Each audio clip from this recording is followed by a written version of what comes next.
Break के बाद आपका स्वागत है। एक नजर इस वक्त की बड़ी खबर पर, फिर सीधा डॉक्टर के पास चलेंगे।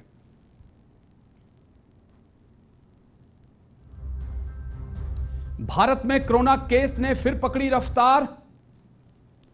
भारत में कोरोना केस ने फिर रफ्तार पकड़ी है। बड़ी खबर आपको बता दें, कोरोना के मामले लगातार भारत में बढ़ने लगे हैं। भारत में कोरोना ने फिर रफ्तार पकड़ ली है। बड़ी खबर इस वक्त की, पिछले 24 घंटों में देश में 640 केस सामने आए। केरल में सामने आए 265 कोरोना के मामले। जयपुर में 1 महीने का बच्चा कोरोना पॉजिटिव निकला। बड़ी खबर आपको बता दें इस वक्त की, भारत में कोरोना ने फिर पकड़ी रफ्तार। पिछले 24 घंटों में देश में आए 640 केस। केरल में सामने आए 265 मामले।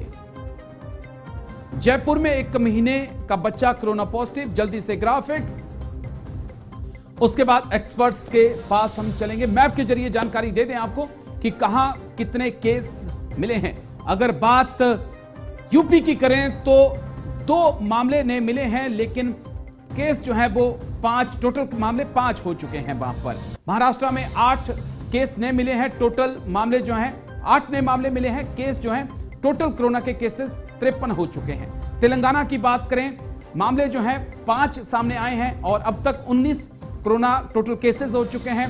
केरला की हालत गंभीर है, इसको समझना बहुत जरूरी है।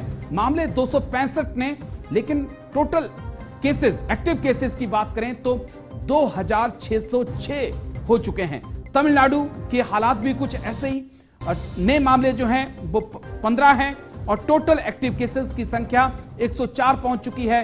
कर्नाटक की बात करें तो नए मामले 13 हैं, लेकिन केस जो हैं, टोटल केस जो हैं वो एक्टिव केसेस वो 105 हो चुके हैं। फिलहाल ये कोरोना की मैप है जिस हिसाब से राज्य भर के हालात हैं। हालांकि महाराष्ट्र की बात करें, राजधानी दिल्ली की बात करें, हालात अभी यहां तक कोरोना से ठीक हैं, लेकिन क्या ये लहर यहीं तक रुक जाएगी, आगे बढ़ेगी, ये बहुत बड़ा सवाल है। क्योंकि गाजियाबाद के अंदर 2 नए मामले मिलने के बाद जो है टेंशन बढ़ी हुई है। जल्दी से ग्राफिक्स प्ले कर दीजिए, उसके बाद एक्सपर्ट्स के पास चलते हैं। कोरोना के नए वेरिएंट JN1 के लक्षण क्या हैं, वो आपको समझना होगा। अगर आपके अंदर ये चीजें हो रही हैं तो आप जाकर अपना टेस्ट करवा सकते हैं, कोरोना टेस्ट करवा सकते हैं। तेज बुखार, बार बार आना, आप PCM खा ले रहे हैं, कोई दूसरी दवाई खा ले रहे हैं बुखार की, लेकिन उसके बाद भी अगर आपको बुखार आ रहा है तो आपको सचेत होना होगा।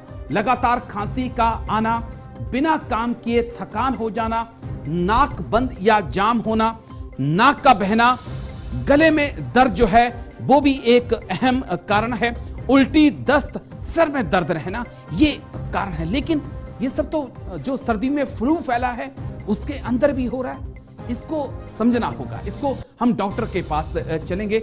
हमारे साथ जाने माने डॉक्टर हैं, डॉक्टर सलील गर्ग, SMI हॉस्पिटल देहरादून से हैं। सर बहुत बहुत शुक्रिया सर, समय देने के लिए थैंक यू।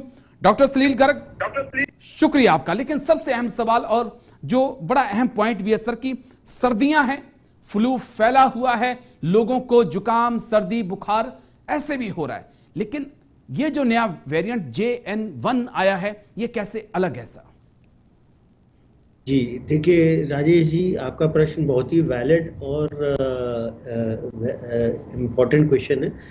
क्योंकि इस वक्त आमूमन तौर पर जिनसे भी बात कीजिए, किसी न किसी को किसी प्रकार से ठंड या खांसी या जुकाम के लक्षण हो ही रहे हैं।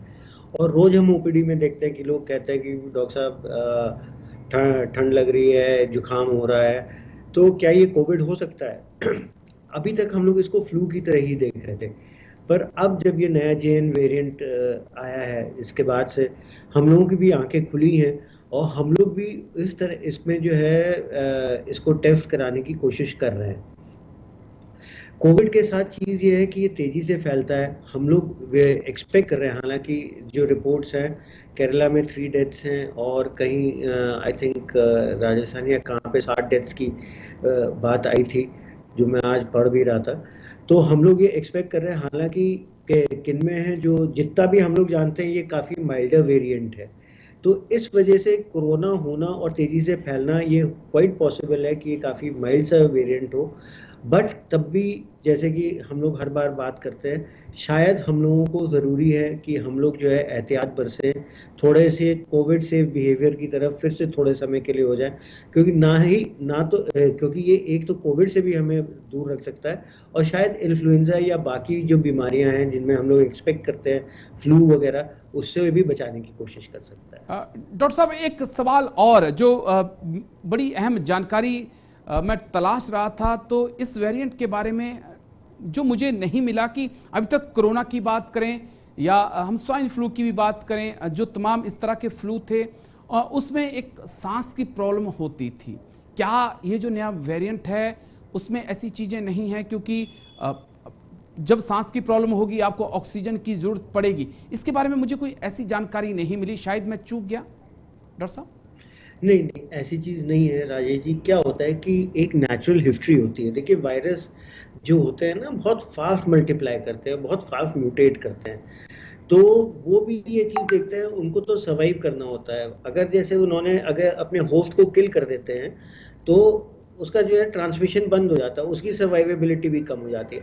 So over a period of time जो होता है, ये वायरसेस होते हैं, ये धीरे धीरे धीरे करके म्यूटेट करके ज़्यादा लीथल होना कम हो जाता है। जी इस वजह से ये चीज़ होती है। और अगर होस्ट को, जैसे जो पुराना था कोविड का, जो था, जो पहली वेव थी, फिर डेल्टा वेव थी, वो माइक्रोन वाली वेव थी, इन सब में काफ़ी हम लोगों ने देखी कि मौतें हुई। अब धीरे धीरे करके जो है, जो नेचुरल हिस्ट्री है, ये है कि वायरस जो है रहेगा तो, पर कमजोर होता पड़ता चला जाएगा। तो विद द रिजल्ट कि वो ट्रांसमिशन ज़्यादा होगा, सर्वाइव ज़्यादा करेगा, ज़्यादा लोगों में रहेगा, पर शायद लीथल कम होता चला जाएगा। ठीक है सर, चलिए बहुत बहुत शुक्रिया डॉक्टर सलील गर्ग हमारे साथ जुड़ने के लिए। तो बिल्कुल एहतियात बरतने की जरूरत है। डॉक्टर साहब का ओपनिंग रिमार्क यही था कि हमें कोरोना प्रोटोकॉल्स की तरफ फिर लौटना होगा। अगर हमने इस नए वायरस को हराना है तो आपको मास्क भी लगाना होगा और सोशल डिस्टेंसिंग का पालन भी करना होगा। छोटा सा ब्रेक, जल्द हाजिर होंगे।